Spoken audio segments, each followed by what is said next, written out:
Roman pizza کی خاصیت یہ ہے کہ اس کا کرسٹ پتلا ہوتا ہے اور اٹالین پنیر کا جو مزہ آپ کو اس میں ملے گا وہ کہیں اور نہیں مل سکتا۔ اٹلی سے باہر دیگر بیشتر ممالک میں جو پیزا لوگ بڑے شوق سے کھاتے ہیں وہ عموماً پیزا کا امریکن ورژن ہوتا ہے۔ ان بیچاروں نے تو کبھی اصلی اٹالین پیزا کا مزہ ہی نہیں چکھا ہوتا، اس لیے وہ اسی پر ہوش ہو جاتے ہیں۔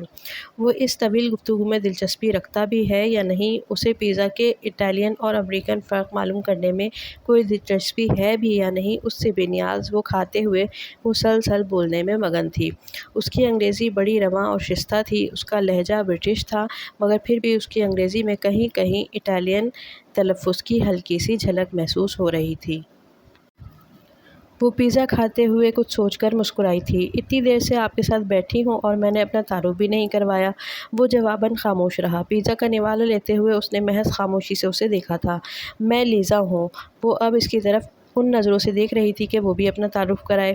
سکندر ٹورسٹ ہیں؟ روم گھومنے کے لیے آئے ہیں؟ نہیں، آفیشل کام سے۔ اب قبل اس کے کہ اس کا مزید تعارف حاصل کرنے کی کوشش کی جاتی، یہ گفت و شنید جس میں اسے رتی برابر بھی دلچسپی نہ تھی مزید ذاتیات کی طرف جاتی۔ وہ اپنا پیزا کا آخری لقمہ کھا کر چھری اور کانٹا میز پر رکھتے ہوئے اس سے بولا، آپ کا بہت بہت شکریہ لیزا، آپ نے میری مدد کی۔ اب میں چلتا ہوں، مجھے دیر ہو رہی ہے۔ اس نے زبردستی چہرے پر مروت اور شائستگی کی مسکراہٹ سجائی۔ وہ جواباً خوش دلی سے مسکرائی تھی۔ اس نے چھری اور کانٹا پلیٹ پر رکھ کر اس کی طرف ہاتھ بڑھایا۔ چاؤ سکندر، آپ سے مل کر خوشی ہوئی۔ سکندر نے اس کا بڑھا ہوا ہاتھ مسافے کے لیے تھام لیا تھا۔ چاؤ لیزا، اس نے بھی اٹالین انداز میں اسے خدا حافظ کہا۔ چہرے پر خوش اخلاقی والی ہلکی سی مسکراہٹ رکھے وہ اپنے ہوٹل کی طرف جانے والے راستے پر رواں تھا۔ وہ پتھروں سے بنی کئی سو سال قدیم اسٹریٹ سے گزر رہا تھا۔ ارد گرد کئی سو سال پرانی عمارتیں تھیں۔ اس سڑک پر بھی ایک فوارہ تھا۔ ایسا لگتا تھا روم کی ہر سڑک، ہر گلی میں ایک فوارہ تھا۔ کئی جگہ یہ محض خوبصورتی کے لیے تھے اور کئی جگہ پانی پینے کے لیے تھے۔ بغیر راستہ بھٹکے وہ اپنے ہوٹل تک پہنچ گیا تھا۔ اس کے ہوٹل کی بلڈنگ بھی 16ویں صدی میں کسی رومن بادشاہ کے لیے بنایا گیا ایک محل تھی، جسے بعد میں نئے سرے سے تعمیر کر کے اس ہوٹل کی شکل دی گئی تھی۔ ہوٹل میں تمام تر جدتیں اور جدید ترین سہولیات موجود تھیں، مگر اس طرح کہ اس کی اصل شکل اور تاریخی حیثیت بھی برقرار رکھی گئی تھی۔ کھانا وہ کھا کر آ چکا تھا، اب رات گئے تک اسے خود کو آفس کے کاموں میں مصروف رکھنا تھا۔ اس نے روم سروس کال کر کے اپنے لیے کافی منگوائی تھی اور خود کو کاموں میں غرق کر لیا تھا۔ وہ گزری رات کے خواب کو آج کسی بھی قیمت پر سوچنا نہیں چاہتا تھا۔ وہ دوپہر سے گھر سے نکلی ہوتی تھی۔ وہ آج کل ویا باربرینی کے پاس ایک ذیلی کئی سو سال قدیم پتھروں سے بنی ایک ذیلی سڑک اور اس سڑک پر موجود 16ویں صدی میں بنائی گئی چند بلڈنگز کو پینٹ کر رہی تھی۔ وہ اپنا ایزل، کینوس، پینٹ اور برش لے کر دن کے ان اوقات میں وہاں لوگوں کی زیادہ آمد و رفت نہیں ہوا کرتی تھی تب وہاں آ جایا کرتی تھی۔ اس نے ہر زاویے سے وہاں کی کئی تصاویر کھینچ رکھی تھیں۔ وہ ان تصاویر کی مدد سے بھی اس جگہ کو پینٹ کر سکتی تھی، مگر ایک تو اسے کسی بھی لینڈسکیپ کو اس کی اصل جگہ پر موجود رہ کر پینٹ کرنے میں مزہ آیا کرتا تھا، اور دوسرے اسے اپنے روم کی گلیوں میں وقت گزارنا اچھا لگتا تھا۔ اگلے ماہ کے آخر میں فلورنس میں اس کی پینٹنگز کا سولو شو تھا۔ اس بار اس کا موضوع رومن لینڈسکیپ تھا۔ کچھ لینڈسکیپ بھی اسے پینٹ کرنے تھے۔ 4-5 دن لگ کر اس پینٹنگ کے خد و خال یہاں آ کر واضح کرنے تھے، باقی پھر نوک پلک سنوارنے کا کام گھر پر اپنے اسٹوڈیو میں کرنا تھا۔ نینی نے اسے بہت تاکید کر کے بھیجا تھا کہ وہ گھر سے بغیر کھانا کھائے جا رہی ہے، لہٰذا پینٹنگ شروع کرنے سے پہلے کہیں باہر سے لنچ کر لے، مگر کام کی دھن میں اسے کھانے پینے کی خواہش ہوا ہی نہیں کرتی تھی۔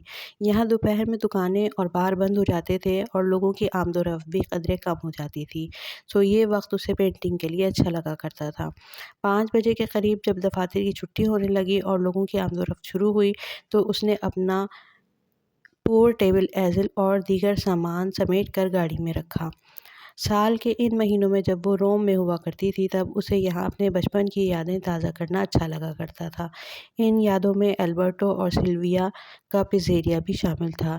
تب ہی وہ اکثر بیشتر یہاں پیزا کھانے چلی آیا کرتی تھی۔ اپنے بچپن میں وہ یہاں کتنا آتی تھی۔ اس نے گاڑی پیزیریا کے پاس لا کر روکی تھی۔ وہ اندر آ گئی تھی۔ اندر آتے ہی اسے ایک میز پر وہ بیٹھا نظر آیا تھا، وہ جس سے وہ کل یہاں پر ملی تھی، سکندر، جو شاید پاکستانی تھا یا شاید انڈین، خاموش خاموش سا، اپنے آپ میں گم سا۔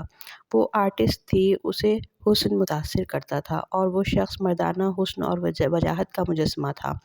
اس کا 6 فٹ سے نکلتا قد، مضبوط جسم، چوڑا سینہ، گھنے سیاہ بال جن میں ہلکا سا خم تھا، اس کی پوری شخصیت، اس کے چہرے کا ہر نقش مردانہ وجاہت کا شاہکار تھا۔ گہری سیاہ آنکھیں جن میں مقناطیسیت تھی، ایک حزن تھا، اداسی تھی اور ایک اصرار تھا۔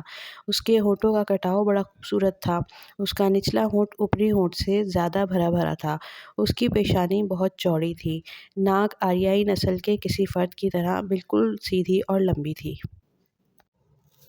کل اس سے ملنے کے بعد جب اس نے اس کے بارے میں یہ سب سوچا تب خود ہی ہنس بھی پڑی تھی۔ وہ واقعی پکی پکی آرٹسٹ تھی۔ اسے راستے میں ملتے آتے جاتے لوگوں کو بھی بغور ایک آرٹسٹ کی نگاہ سے دیکھنے کی عادت تھی۔ گھر جا کر اس کی نینی سے گپ شپ ہوئی، پھر سیم کا فون آ گیا اور وہ اس غیر معمولی مردانہ حسن و وقار لیے چہرے کو بھول گئی، مگر اس وقت اسے دیکھ کر اسے پھر سے یاد آ گیا تھا۔ کیا خوب ہو اگر وہ اس چہرے کو پینٹ کر سکے۔ وہ خوش دلی سے مسکراتی اس کی میز کے نزدیک آ گئی تھی۔ وہ سر جھکائے اپنا پیزا کھانے میں مصروف تھا، جلدی جلدی، جیسے کھانے کو انجوائے نہ کر رہا ہو بلکہ کوئی ضرورت پوری کر رہا ہو۔ وہ اس کے پاس آ گئی تھی۔ سینیور سکندر، اس نے چونک کر سر اوپر اٹھایا تھا۔ چاؤ، جواباً مسکرایا نہیں تھا۔ وہ اسے ایسے دیکھ رہا تھا جیسے اسے پہچانا نہ ہو۔ صرف ایک دن میں تو کوئی کسی کو نہیں بھول سکتا۔ وہ دل ہی دل میں حیران ہوئی۔ کیسا اتفاق ہے، ہم آج پھر ایک ہی وقت پر یہاں موجود ہیں، وہ عادتاً مسکرا کر بولی۔ وہ ہنسنے ہنسانے والی زندہ دل سی لڑکی تھی۔ وہ جواباً اسے خاموش اور اجنبی نگاہوں سے دیکھتا رہا۔ کیا میں یہاں بیٹھ سکتی ہوں؟ جب اس نے مروتاً اور اخلاقاً بھی اسے اپنے ساتھ بیٹھنے کی دعوت نہ دی تو کچھ ڈھیٹ بن کر اس نے خود ہی پوچھا، کیا واقعی وہ اسے نہیں پہچانا تھا؟ کل وہ اتنی دیر تک ساتھ بیٹھے تھے، انہوں نے ساتھ بیٹھ کر پیزا کھایا تھا، اسے اس کا پیزا آرڈر کرنے میں مدد کروانے کے لیے اس نے اپنا پیزا ٹھنڈا تک ہو جانے دیا تھا۔ یہاں کئی اور میزیں خالی ہیں، آپ وہاں بیٹھ جائیں۔ وہ سنجیدگی سے اسے کھرا صاف انکار کر کے بولا، سر جھکا کر کھانا کھانے لگا تھا۔